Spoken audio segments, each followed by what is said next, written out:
परीक्षित जी का प्रागट्य कैसे हुआ। सूत जी यहाँ पर थोड़ा सा महाभारत का प्रसंग ले रहे हैं। महाभारत की भक्ति, पांडवों की भक्ति का वर्णन करते हुए सूत जी वर्णन करते हैं। महाभारत का प्रसंग बड़ा अद्भुत है।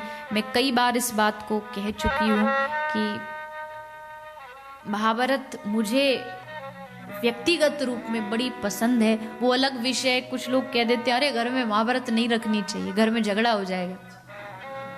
कई लोग रखते नहीं इसी डर से, महाभारत घर में रखेंगे तो युद्ध हो जाएगा। महाभारत नहीं है तो कौन सा युद्ध नहीं हो रहा, तो भी तो हर रोज ही युद्ध होता है, खाने के लिए, पीने के लिए, सोने के लिए, और इससे ज्यादा और क्या युद्ध होगा बिना बात के महाभारत पर। अरे महाभारत जैसा अद्भुत महाभाष्य जो व्यास जी ने लिखा है ना, एक एक शब्द महाभारत का योग्य, अपनाने योग्य है। ऐसा नहीं कि युद्ध होता है। महाभारत घर में रखने से जैसे 5 अकेले पांडव पूरी सेना पर जीत गए ना, आप भी जीवन के हर युद्ध को जीत सकते हो अगर महाभारत साथ में। तो युद्ध हुआ, पांडव जीते, हर कदम पर प्रभु ने रक्षा की, और अंत में श्री ठाकुर जी पांडवों को छोड़ करके द्वारिका वापस चले गए। द्वारिका गए, पीछे से परीक्षित जी का जन्म हुआ और राजा परीक्षित के द्वारा अश्वमेध यज्ञ किया गया। यज्ञ हुआ, यज्ञ के घोड़े को लेकर परीक्षित जी दिग्विजय पर निकले, पर मार्ग में एक गाय का अपमान होता हुआ देखा। परीक्षित जी को सहन नहीं हुआ, अस्त्र निकाला, मारने लगे तो सामने आया कलयुग। कहा महाराज माफ करिए, क्षमा करिए, मैं कलयुग हूं, अब आप बताइए मैं कहां जाऊं। तो राजा परीक्षित ने इसको रहने के लिए 4 स्थान दिए। द्यूतं पानं स्त्रियसूना यत्रा धर्मश्चतुर्विध। 4 स्थान पर कलयुग रह सकता है। 4 स्थान कौन कौन से हैं? द्यूतम, द्युत माने जुआ, जो जुआ खेला जाता है उसको द्युत कहते हैं। द्यूतम पानम, पानम मतलब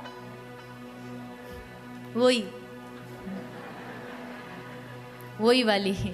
तो द्यूतम पानम स्त्रियसूना, स्त्रिय मतलब वैश्यालय, जहां पर स्त्री का गमन किया जाता हो, और चौथा जहां किसी पशु पक्षी को हिंसा करके उसको मारा जाता हो, हिंसालय।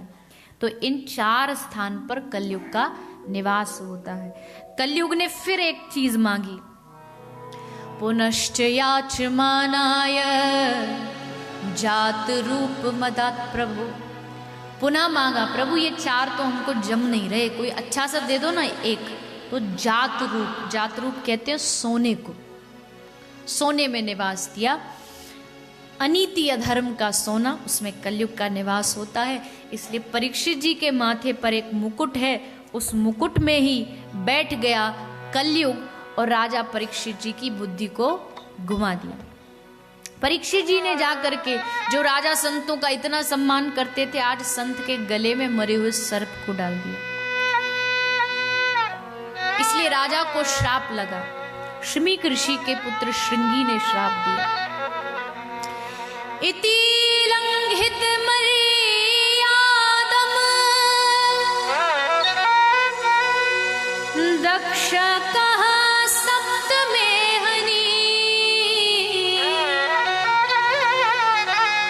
दंक्षति स्म कुलंगारम